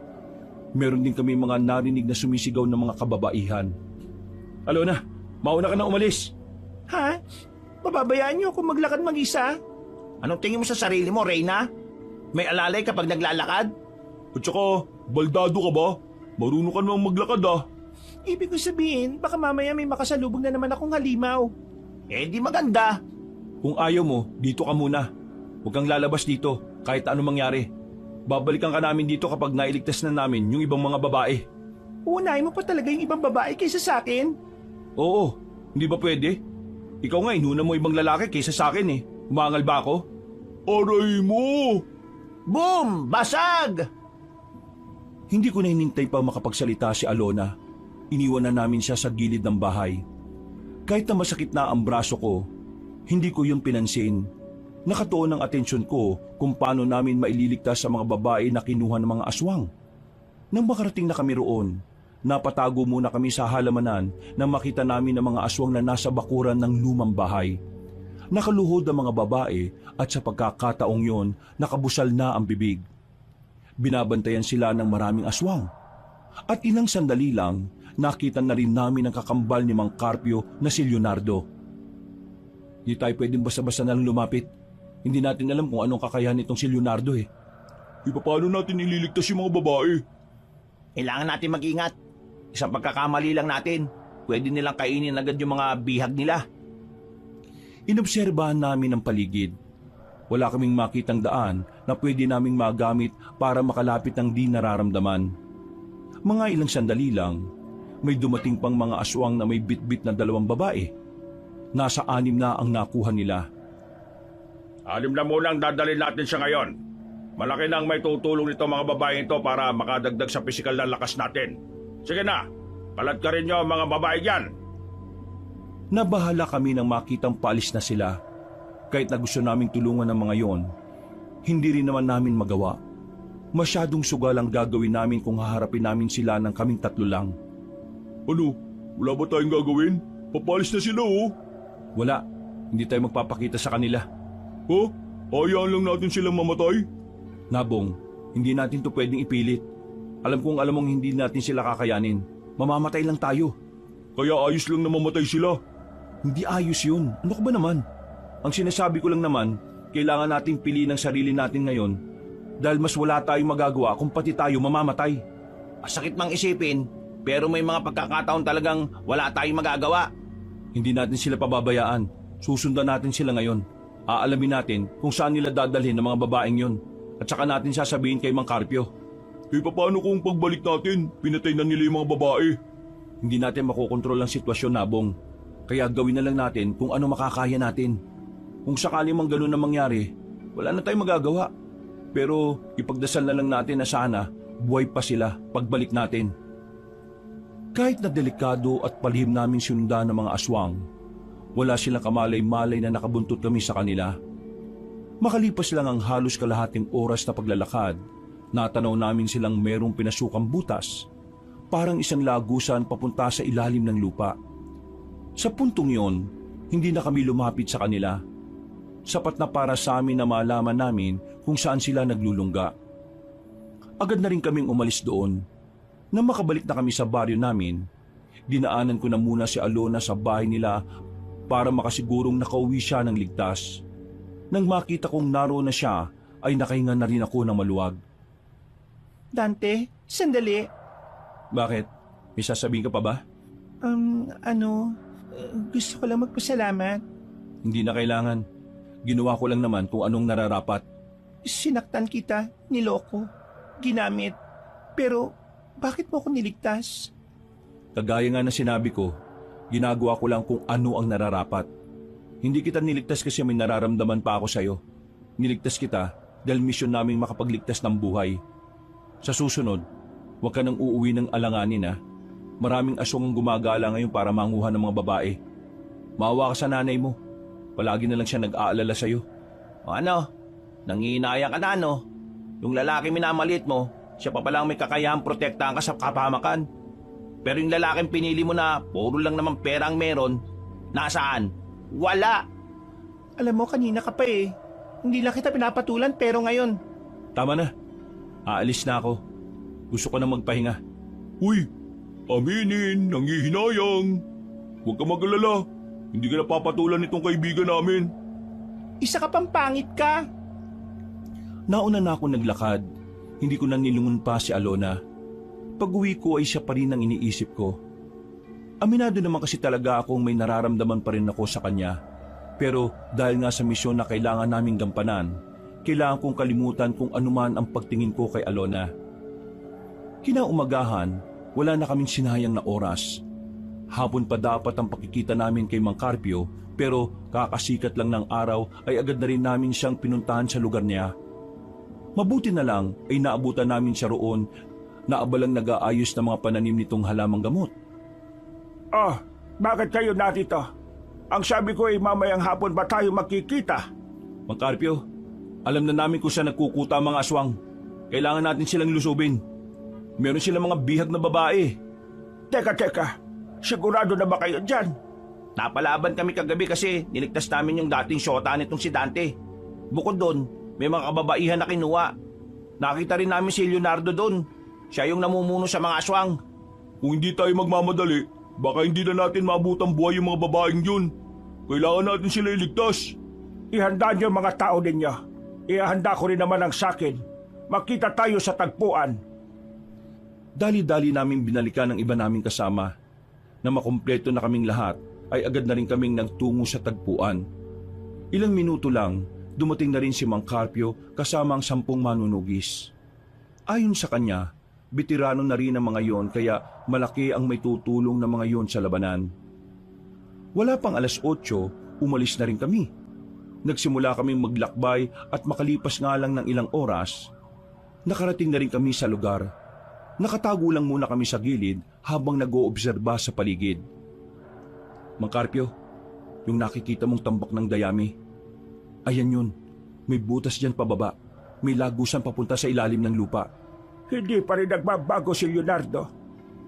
Ugali pa rin niyang maglungga sa ilalim ng lupa. Sandali kaming nanatili sa kinilalagyan namin para pakiramdaman ang paligid. Nang masigurong walang makakakita sa amin, ay agad-agad na kaming lumabas. Nauna na akong bumaba sa lagusan. Sumunod din naman sila kagad kaya dali-dali din naming tinahak ang ilalim ng lungga. Pero sa kasamaang palad, wala na kaming inabutan doon. Tanging mga bakas na lang ang natira. Wala na rin ang mga babaeng bihag. Sa tingin namin ay nakakutob na si Leonardo noon. Dahil wala naman kaming napala nung umagang yon, minabuti na lang namin umalis na muna roon. Dismayado kami dahil talagang pinaghandaan namin ang pagkakataong makakaharap na namin ng mga nilalang. Malas naman talaga. Kung kailan handang-handa na tayo, saka naman wala tayong napala. Nakakasiguro kung naramdaman nila kayong sumusunod kagabi. Kilala ko si Leonardo. Hindi siya basta-basta mauutakan. Hindi ba dapat hinintayin na lang muna nating sumapit ulit ang gabi? Baka mamaya bumalik sila ron. Hindi na bumabalik ang mga aswang sa mga lugar na alam nilang natuntunan ng mga kalaban. Ugali na talaga nilang magpalipat-lipat. Paano yan ngayon? Saan naman natin sila hahanapin? Hindi natin sila hahanapin. Anong gagawin natin? Maghihintay? Magbabantay. Maghihintay. Wala tayong ibang pwedeng gawin kundi yun lang. Ngayong parang alam na nilang meron ng tumutugis sa kanila. Nakasisiguro kung nag-aanda na rin sila na kalabanin tayo. Bumuntong hininga na lang ako ng malalim. Makalipas lang ang ilang oras na paglalakbay, ay nakarating na rin kami sa ilog kung saan ang aming tagpuan. Doon na kami naghiwa-hiwalay. Sa mga sumunod na araw, mas naging abala kami sa pagbabantay sa baryo namin. Pati na rin sa mga kalapit na baryo na maaring puntahan ng mga aswang. May mangilang-ilang aswang din naman kaming namataan noon, pero hindi sila tumuloy na labanan kami. Ang kutob namin, nagmamanman lang sila sa paligid. Nako Dante, mabuti naman at napadaan ka. Pasok kayo. Sumama na rin kayong dalawa. Sige na, meron akong nailutong tsampurado rito. Nakakaya naman po. Salamat na lang po, tita. Anong nakakaya? Kaarawan ko naman ngayon eh. Ako nga ang dapat mahiya kasi tsampurado lang ang handa ko. Nagkatinginan kami magkakaibigan. Sinamahan na lang namin si Tita Fatima para kahit papaano maging masaya naman ng kaarawan niya. Napakamot na lang din ako sa ulo noon kasi nawala rin sa isipan ko. Maya-maya lang, hinainan na rin kami ni Tita Fatima ng masarap niyang tsampurado na mayroong pang gatas sa ibabaw. Panay ang silip ko noon sa loob pero hindi ko naman makita si Alona. Mga bandang alas 4 na ng hapon, nakaramdam na rin kami ng hilo. Pinainom kasi kami ni Tita Fatima ng lambanog. Tama na yan. Namumula na mga mukha ninyo. May mga tama na kayo. Aling Fatima naman kasi, ang sarap ng tsampurado at lambanog eh. Pakiramdam ko, makakalimutan ko ang pangalan ko sa sobrang sarap. Teka, ano nga bang pangalan ko? Ikaw si Bornek. Bornek na aanik-anik. Oh, baka magkapikunan na naman kayo niyan ha. Tita Fatima, maraming salamat po sa palambanog at patsampurado nyo. Masarap po. Masaya po kami. Dapat nga ako ang magpasalamat sa inyo. Kasi kahit na wala rito yung anak ko pinasayaan niyo ako. Nasaan po ba si Alona? Sinabihan ko ng wag gagala yun eh. Ang sabi niya kaninang umaga pag-alis niya, bibili lang siya ng pansit sa bayan. Pero mukhang dumiretso na naman sa mga katrabaho niya. Wala namang pasok yun ngayon eh. Ay nako, pambihira talaga. Hindi talaga siya masabihan kahit na kailan. Hayaan mo na. Ang mahalaga naman sa akin ay nandito kayo at napasaya niyo ako. Kahit na papaano nagkaroon ng kahulugan ng kaarawan ko. O siya. Umuwi na kayo para makapagpahinga na rin kayo. Nagpaalam na rin kami kay tita ng mga sandaling yon, Kabanong. Paggewang-gewang na ang lakad ng dalawa kong kasama. Habang ako naman ay medyo nahihilo na rin pero tuwid pa rin naman ang tingin ko sa daan. Noong mga oras na yon ay nawala na sa isipan namin ang posibilidad na pag-atake ng aswang sa araw na yon. Nakampante kami at ang tanging nasa isip na lang ay makapagpahinga. Diniretso ko na lang din si Nabong at Jerry sa bahay ko, tutal mag-isa lang naman ako roon. Bagsag kagad ang dalawa sa papag. Habang ako naman ay sa lapag na lang humiga. Hindi ko na namalayan na nakaidlip na pala ako. Ha? Ano yun? Nagising na lang ako dahil sa mga narinig ko. Pagbukas ko ng bintana, natanaw kong nagkakagulo mga tao sa hindi kalayuan. Mabilis kong ginising ang dalawa kong kaibigan. Pinagsasasampal ko sa mukha kaya bumangon sila kaagad. Bakit ka ba nananampal? Nakakainis. Naantok pa ako eh. Ba problema? Nakakagulo ngayong gabi. Maghanda kayo. Ha? Nagkakagulong alin? Namulagat ang mga mata nila. Dito nila napagtanto kung ano ang nais kong sabihin. Kanya-kanya kaming kuha ng itak namin sa likod ng pintuan. Paglabas namin ng bakuran, mula sa kinatatayuan namin ay natanaw na namin ang mga aswang. Dali-dali namin pinuntahan yon. Mabuti na lang ay nauna na ang iba naming kasamahan na nakipaglaban sa mga nilalang. Medyo nakonsensya ako noon dahil wala kaming kamalay-malay sa mga nangyayari. Habang natutulog kami, marami na ang nasugatan. Nang makakuha na kami ng pagkakataon ay nagtipon-tipon na ang samahan namin. Sandali kaming nag-usap-usap kung ano ang mga gagawin. Nang magkaintindihan na kami, ay muli kaming sumabak sa labanan. Pero hindi namin maiwasang hindi maluha sa dami ng aswang na nasa paligid. Ang dami nito! Hindi ba darating sila Mang Carpio? Hindi tayo tatagal sa mga to. Tibayan nyo lang. Kailangan natin makatagal hanggang sa makarating na ang backup natin. Makalipas lang ang halos 10 minutong pakikipaglaban, marami nang sugatan sa hanay namin. Kaya habang tumatagal, mas lalong nagiging malinaw para sa akin na hindi namin kakayanin ng mga aswang kung bilang lang ang labanan. Tulungan natin yung mga kasama nating sugatan, bilis! Sinamantala namin ng sandaling hindi umaatake ang mga aswang. Hinila namin ang iba para dalhin sa gilid. May malalalim na kalmot ang karamihan sa kanila. Dahilan para hindi na rin sila pwedeng sumalang sa labanan. Kahit na alam kong alanganin, hindi ako pinanghinaan ng loob. Sa halip, bumalik ako ulit sa gitna at hinamon ng mga aswang. Kinailangan kong doblehin ang tapang ko para malaman ng mga aswang na hindi namin sila aatrasan. Ano? Bakit kayo tumigil? Kalabanin niyo ako! Kahit ako lang mag-isa at lahat kayo! Uy! Buwang ka ba? Anong pinagsasabi mo? Huwag ka magpakabayani, Dante. Nandito pa kami. Asikasuhin niyo yung mga kasamahan natin. Kailangan nila kayo. Ako nang bahala sa mga ito.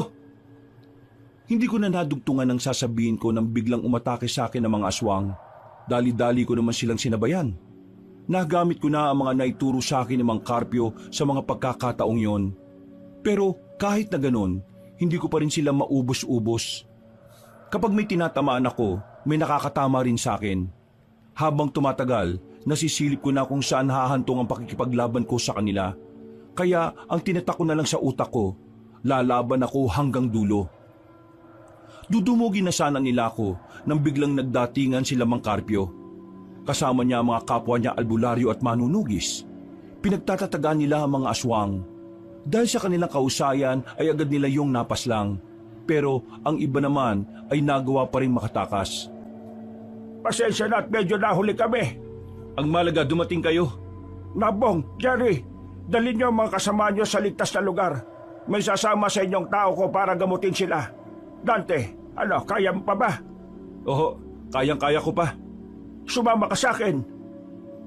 Kahit na may mga sugat na ako sa likod, sabay kaming tumakbo ni Mang Carpio papunta sa kagubatan. Hindi ko alam kung bakit kami papunta roon. Samantalang ang mga aswang naman ay nasa baryo. Nalagpasan namin ang kakahuyan. Nakarating na kami sa parte ng gubat na putol ang mga puno. Inabutan namin doon si Leonardo. Kaswal lang na nakaupo habang kumakain ng mansanas. Hindi ka pa rin nagbabago, Carpio. Malakas pa rin talaga ang radar mo. Naalaman mo kagad na narito ako. O baka naman gamit mo ang anting-anting. Ang tagal mong nagtago. Akala ko pinili mo ng mamuhay ng payapa. Pero ito palang ginagawa mo, Leonardo. Itigil mo na ang mga binabalak mo. Hahantong lang sa kapamakaan ng buhay mo. Pambihira ka naman. Mula noon hanggang ngayon, nagpapakakuya ka pa rin sa akin. Ilang minuto lang naman ang tanda mo sa akin. Kung ako sa'yo, ikaw ang tumigil. Samahan mo ako sa mga layunin ko at pagharian natin ang sangkatauhan. Alam mo na noon pa lang, malabong maging parehong pananaw natin. Kaya kung inaakala mong kukonsintihin kita sa kasamaan mo, nagkakamali ka. Hindi kita pinipilit, Carpio. Binibigyan kita ng pagkakataon na pumili ng mas makabubuti para sa'yo. Kung sasama ka sa akin, wala nang makakapigil sa ating dalawa. Ikaw ang pinakamalakas na albularyo at manunugis dito sa atin. Kaya wala nang kahit na sinong nilalang na makapipigil sa'yo. Kaya sa'yo na mismo nang galing. Ako ang pinakamalakas at walang kahit na sinong nilalang na makakapigil sa akin. Ibig sabihin lang nun, hindi ka rin uubra sa akin. Kaya ikaw ang papipiliin ko. Itigil mo ito o mawawala ka sa mundong ito. Tumawa ng malakas si Leonardo para bang hindi niya siniseryoso ang sinasabi ni Mang Carpio. Ramdam na ramdam ko sa kanya na sobrang kampante siyang kaharap ang kanyang kakambal. Bagay na nagdudulot naman ng pagkabahala para sa akin. Hindi ko alam pero pakiramdam ko noon, malakas din talaga si Leonardo. Hindi ko alam kung bakit hanggang sa ganitong edad natin malakas pa rin ang loob mo. Dahil ba dyan sa kasama mo? Sino bang isang yan? Natatandaan na kitang binatilyo ka. Isa ka sa mga nakita ko sa harapan ng bahay ka. Bakit ka narito? Nandito ako para tulungan si Mang Carpio na iligpit ka. Iligpit? Ako? Nahihiba ka na yata. Tigilan na natin ang daldalan. Simulan na natin ang labanan. Bago tayo magsimula, gusto ko lang ipaalam sa iyo na pinaghandaan ko ang pagkakataong ito. Ibig sabihin, kaya-kaya kitang paslagin kahit na kakambal kita. Ikaw, kaya mo ba akong patayin? Manahimik ka! Nagulat na lang ako nang biglang tumalon ng mataas si Mang Carpio patungo kay Leonardo. Namangha ako sa ginawa niya. Hindi ko inakala na ganun pala ang kapangyarihan na meron ng anting-anting na dala niya. Kamao sa kamao ang naging laban nilang dalawa. Bawat suntok ni Mang Carpio ay siya namang nasasalag ni Leonardo. Sa unang bahagi ng laban nila, kitang-kita ko kung paano nakalalamang si Mang Carpio sa galaw at taktika. Walang magawa ang kakambal niya kundi ang umilag lang. Isang malaking pagkakamali mo na binigyan mo ko ng tsansang makaharap ka.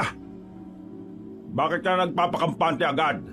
Umiilag pa lang ako, kapatid. Hindi pa ako umatake. Nakakuha ng pagkakataon si Leonardo. Pero sa halip na si Mang Carpio ang aatakihin niya, nanlaki ang mga mata ko nang makita kong sakin siya patungo. Pero dahil maalam na rin ako sa pag-iwas, hindi niya ako nagawang tamaan. Pasimple ko siyang nasugatan sa tagiliran gamit ang hawak kong itak. Tinuruan ko ang batang yan, kaya hindi mo siya dapat maliitin. Wisit! Wisit! Kung yan lang ang kaya mong gawin, hindi ka mananalo kay Mang Carpio. Huwag kang boboses. Marami ka pang kakainin bigas. Tantanan mo siya. Ako muna ang labanan mo. Parang hangin na nakalapit kagad si Mang Carpio kay Leonardo. Dumapo agad ang kamao niya sa panga ng kakambal niya. At dahil doon, nakaramdam ng pagkahilong aswang. Sinenyesan naman ako ni Mang Carpio para umatake. Kaya naman wala akong pinalagpas na pagkakataon. Binilisan ko ang takbo ko at saka bumuelo. Hinataw ko ng malakas si Leonardo sa dibdib. Agad namang sumilit ang dugo niya mula roon. Mukhang wala na akong magagawa. Kailangan ko nang ilabas ang tunay kong anyo. Nanlaki ang mga mata naming dalawa ni Mang Carpio nang biglang naging kulay itim ang buong katawan ni Leonardo. Ang mata naman nito ay nanlilisik at naging kulay pula. Narinig din namin na lumalagotok ang mga buto niya. Kitang-kita rin na lumaki ang katawan niya. Bukod dito, kakaiba rin ang bilis na ipinakita nito At sa sobrang bilis, hindi na namalayan ni Mang Carpio na nasa likuran na niya ang kanyang kakambal. Dinakma siya nito sa batok at saka isinubsob ng malakas sa lapag. Sinipa ng malakas. Tumalsik si Mang Carpio at tumama pa sa putol na puno ang katawan. Matagal na ako nagtitipis sa pakikialam mo sa buhay ko, Carpio. Ito na ang tamang pagkakataon para tapusin ko na ang papel mo sa mundong ito. Hindi ka magtatagumpay. Bumangon si Mang Carpio at muling umatake, pero hindi na umubra pa ang suntok nito. Nakatayo lang si Leonardo at hindi man lang natinag. Noong mga sandaling yon, nakita kong parang humihina si Mang Carpio. Samantalang palakas naman ang kalaban niya. Sa isang iglap lang, nagbago ang lahat. Binugbog ni Leonardo si Mang Carpio. Nagkandabali-bali na rin ang buto niya dahil sa ilang beses na pagbalibag. Mang Carpio! Mabilis akong tumakbo palapit sa kanya. Sumusuka na siya ng dugo. Hindi na rin niya maigalaw ang kaliwang braso niya at ang kanang binti. Lantang gulay na siya noon. Habang ako, hindi ko alam ang gagawin ko. Hindi ko inakala na ganito na siya kalakas. Huwag kayong magsalita ng ganyan. Tatalunin natin siya kahit ano mangyari. Dante, sabihin mo sa akin, malakas pa ba ang katawan mo? Ho? Bakit to? Hindi na gumagana ang anting-anting sa akin dahil sa katandaan ng katawan ko. Kaya gusto kong ikaw na ang tumalo sa kanya. Ala, hindi ka pa ba tapos mamaalam sa binatang yan? Huwag ka mag-alala, Carpio. Isusunod ko naman siya, kaya magkikita rin naman kayo sa langit. Nabigla na lang ako na may iniluwang bato si Mang Carpio na kulay berde. Kasing laki lang ng buto ng santol ang bato na yun. Sinabihan niya akong lunukin ko ang bato. Nung una, nagtaka pa ako. Pero nang makita kong papalapit na sa amin si Leonardo, sinunod ko na lang din ang sinabi niya. Nakaramdam ako na matinding init sa katawan ko. Nahihirapan ako makahinga. Maya-maya pa, nakita ko na lang na nasa harapan ko na si Leonardo. Sinuntok niya ako ng malakas. Tumalsik ako at tumama rin sa mga putol na puno. Anong akala mo? May isalma ka? Hindi gagana sa iyong anting-anting niya dahil hindi ka naman kilala ng espiritu niyan. Nagkakamali ka! Ah, ano pinagsasabi mo? Agad ako nakabangon. Parang wala man lang akong nakaramdamang sakit nung mga sandaling yun. Maging siya ay nagtataka rin kung bakit ako nakarecover kaagad. Muli siyang tumakbo palapit sa akin. Nasa aktong dadakmain niya ako, pero naramdaman ko na lang na kusang gumalaw ang kamao ko. Dumapo yun sa mukha niya at sa tagiliran. Sa lakas ng pagkakasuntok ko, narinig ko pa ang pagbali ng buto niya. Hindi pa ako nakontento. Tumalon ako ng malakas at saka tinaga siya ng hawak kong itak. Sirit ulit ang dugo sa balikat niya. Dahilan para makaramdam siya ng takot sa akin. Marahil mahina ang anting-anting sa katawan ni Mang Carpio. Yun ay dahil hindi na umaakma ang katawan niya sa kayang gawin ng anting-anting.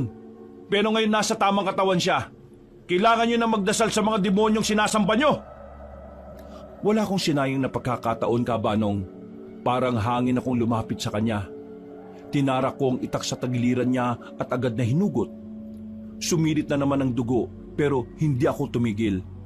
Muli ko siyang pinagsasaksak hanggang sa mapaluhod ko na ang isang tuhod niya.